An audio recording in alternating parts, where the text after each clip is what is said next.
Hi everyone, my name is Achal Talwar. I'm a clinical hypnotherapist and a transpersonal regression therapist. I also practice sound healing and tarot cards reading. I'm very delighted to welcome a very dear friend of mine, Naila, who happens to be a fellow therapist. She is a clinical hypnotherapist, a transpersonal regression therapist, and along with these therapeutic modalities, she also practices energy work, sound healing, and family constellations. So, welcome, Naila. Over to you. Thank you so much, Anshal, for such a beautiful introduction. Hi everyone, I'm Neila Haj. I'm of Lebanese origin, and most of my childhood was in the northern part of the United Kingdom, and a very big part of it was also growing up in Athens. And now, for the last 14 years, I reside in Dubai with my husband. So a little bit about myself. I've been more in the corporate world working. I worked for three amazing multinational companies, mostly in global roles. And in the last 8 years, I've followed my heart and my passion by becoming a therapist. And I have some really exciting news here. So November 30th is going to mark the end of my 30, yes, 30 years in corporate as I move fully into my greatest passion. And that is in helping people overcome their blocked emotions and allowing them to move forward feeling lighter and freer. I'm very passionate about creating this supportive, safe space where my clients can move forward, release any emotional blockages, and feel more aligned with their sense of self. Awesome. 30 years. That's a big part of your life, Naila. It is, it's amazing. I mean, after 30 years in corporate, now I'm moving forward. Yeah. Yeah. 30 years in the corporate and this new chapter begins. How does this transition feel for you? Well, as maybe you can tell, I don't know, I'm feeling really, really excited. It's a very special time for me. I have so much gratitude for corporate for all the years that I've spent there because corporate has given me structure, it's given me growth, it's giving me a lot of meaningful relationships and stability. And above all, it's also allowed me to have all these leadership skills, which I'm very, very proud of.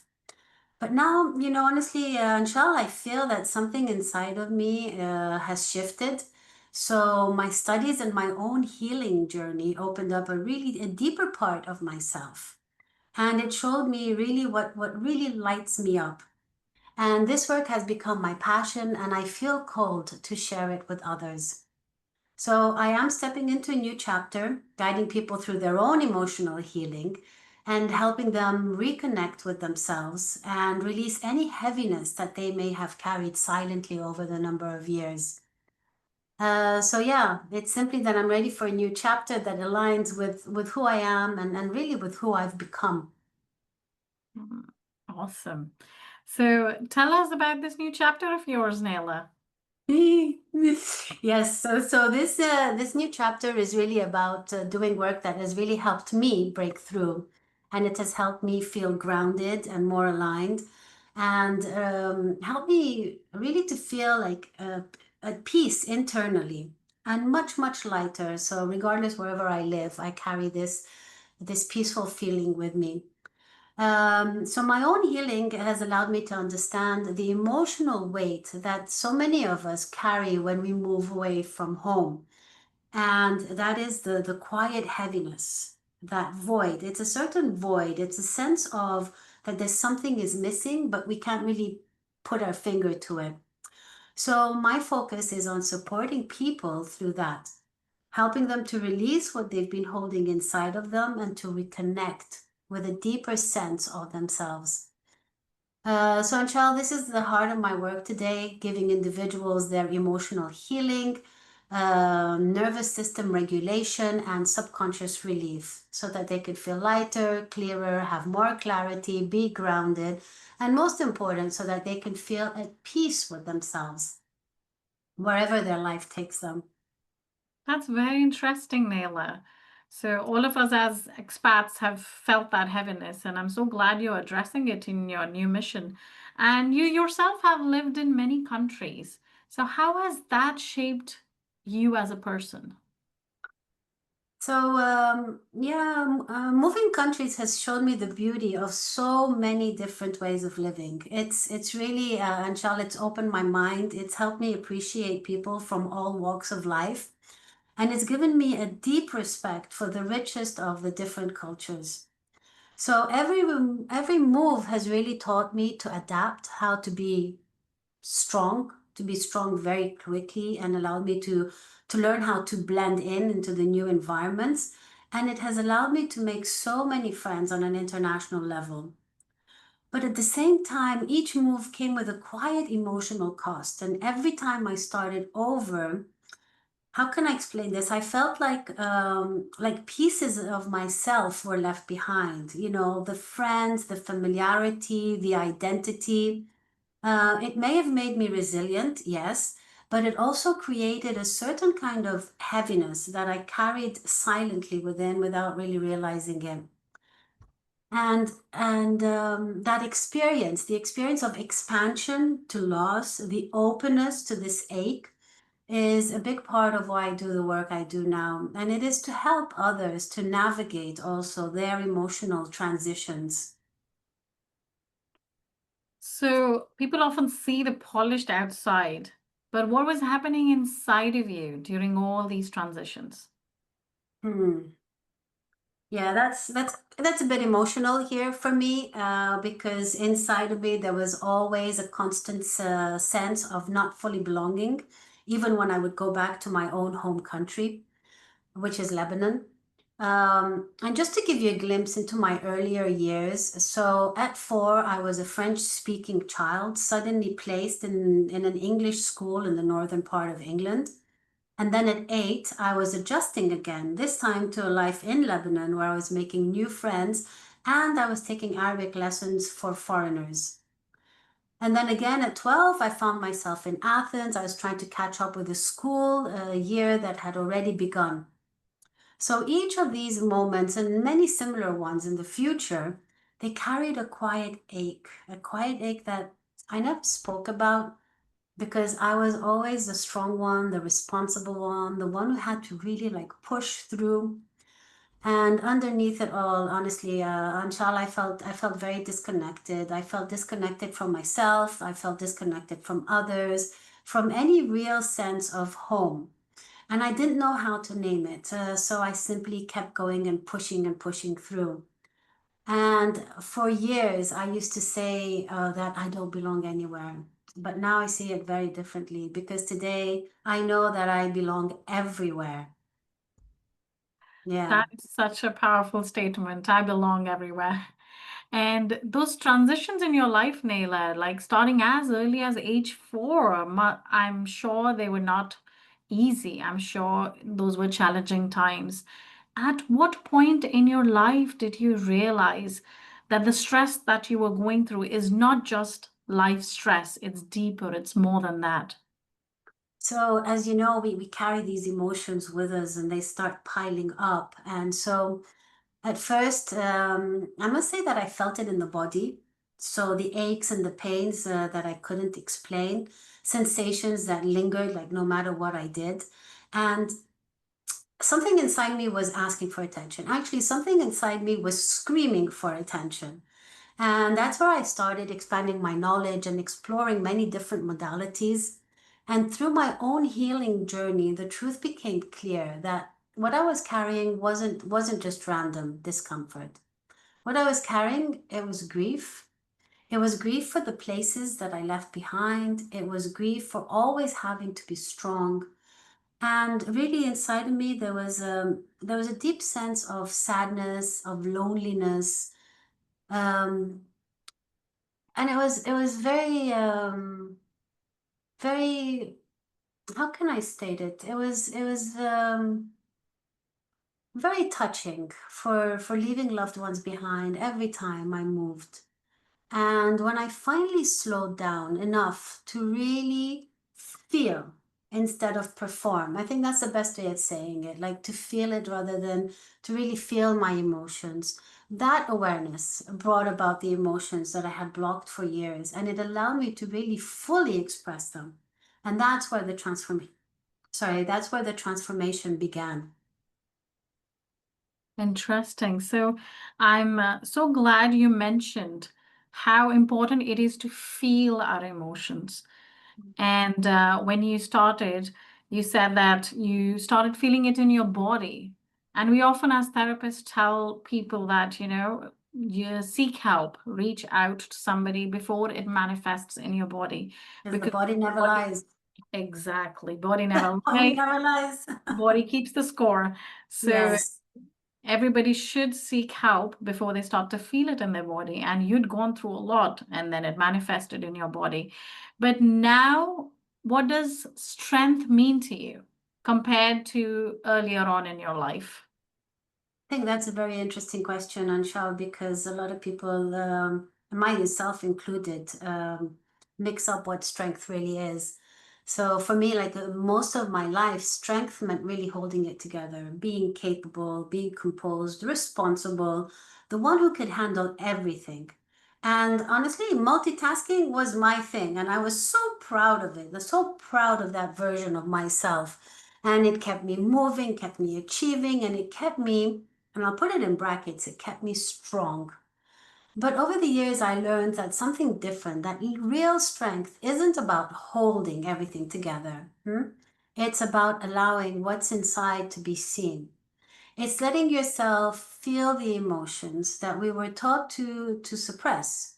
And it's admitting that something hurts instead of pretending that it doesn't. I gave myself the permission to break down, to release, and to really be honest with what my body was telling me. So I discovered that strength is vulnerability. It's the courage to stop performing and to really start feeling, maybe to even let some tears come. And when I finally allowed that, when I let my emotions move instead of trapping them inside, that's really the strength that set me free. It didn't make me weaker. It made me very whole. Something that you said, Naila, just now touched a chord. It made so much sense that you gave yourself the permission to feel. And many of us don't do that. We keep it inside. We don't feel it. We suppress it. It is so important to be vulnerable. You raise such amazing points there. So, if you could introduce yourself from the heart, Naila, not the professional resume type, what would you say for yourself? Hmm. Well, speaking from the heart, as I always do, I mean, I'd start with this. So I'm someone who had to leave home at the age of 4. And leave home meaning I had to leave my home country at the age of 4. And from that moment on, my life became about adjusting and adjusting fast. The new places, the new cultures, the new expectations. I learned how to fit in, how to be strong, how to keep going when everything inside of me may be shaky at times, but I had to put on that strong face and pull through. And Anshal, I mean, the truth is that I did build a very good life. I had incredible opportunities and I met amazing people all along the way. So anytime I felt a little bit sad or felt a little bit lonely, I would tell myself, stop, I'm fine. I should be fine. Who am I to complain? And then over the years, I began to wonder what would happen if I stopped pretending that I was fine? And what would happen if I actually started listening to myself? So, to answer your question, who am I today? I'm someone who feels grown, not in age, but really in clarity. I see my life as it is without the guilt attached to it at all. Okay. I appreciate everything that I've lived because I've released all the old emotions. I've released all the beliefs that once used to weigh me down. So now I feel freer. I feel more grounded. I feel more like myself. And now I'm standing on my 2 feet, ready to move forward with a mission that feels deeply, deeply true to me. And that is also to help others who have also left their home countries and for them to find their own freedom, to feel at peace within themselves and no matter where they live. You have such an inspiring healing journey, Naila. Thanks, And Sandra. Thank you. how did Mhm. your own healing journey led you to your mission, the current mission that you're on now? Okay, so initially it started quietly. It started with a lot of inner work for myself. So when I started studying hypnotherapy, I began to understand that I understood the emotions that I had been carrying for so long, the emotions that I was never allowed to feel or I never allowed myself to feel. But the moment I understood my mission, the actual mission, that came from my clients because their stories echoed with mine. Their feelings of being grateful yet heavy, strong on the outside but hurting on the inside, certain pain, grief, sadness, lonely that they also could not pinpoint, and always feeling that something was missing. So that resonance lit something in me, and it made me realize that I wasn't alone. And more importantly, it made me realize that they weren't alone either. And that's where I knew who I was meant to support. People who have left their home countries, who are still carrying feelings that they've never had the space to release. So I'm here for those who would like to feel lighter, grounded, and to feel at peace within themselves wherever they are.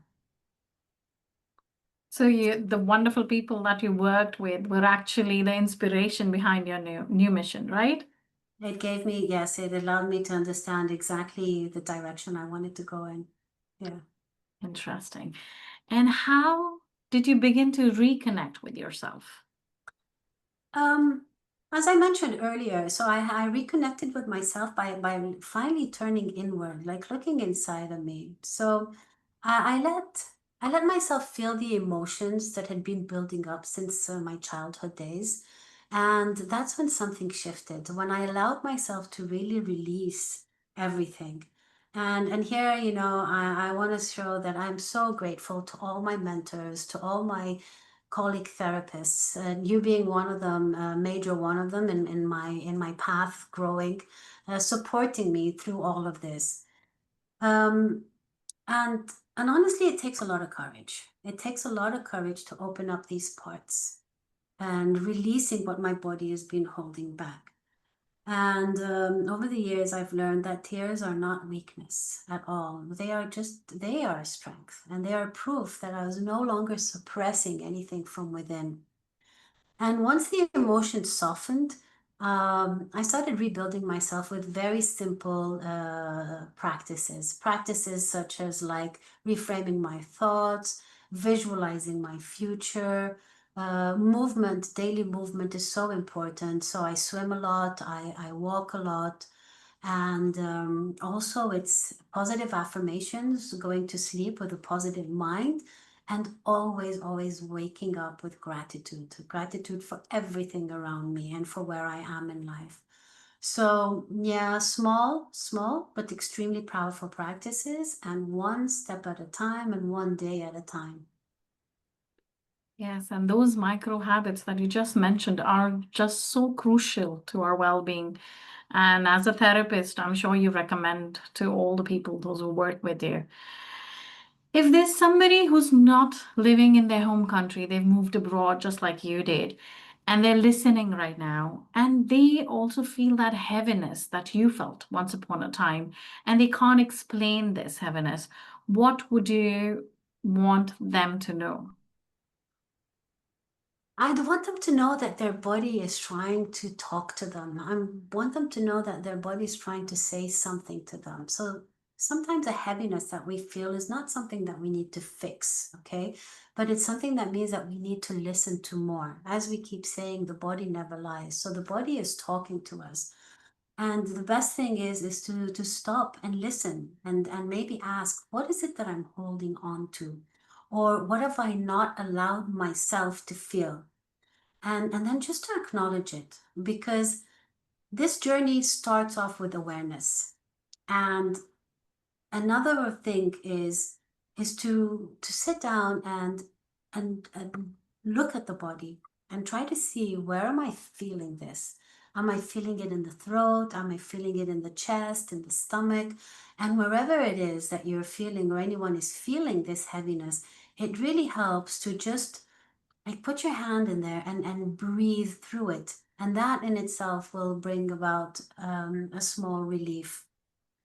So if anyone is really feeling that heaviness or disconnected, start there. Like, be gentle, be curious, be very curious about what your body is saying and what it is that you're feeling. Because your emotions, they're not working against you. They're actually guiding you and telling you that something needs attention.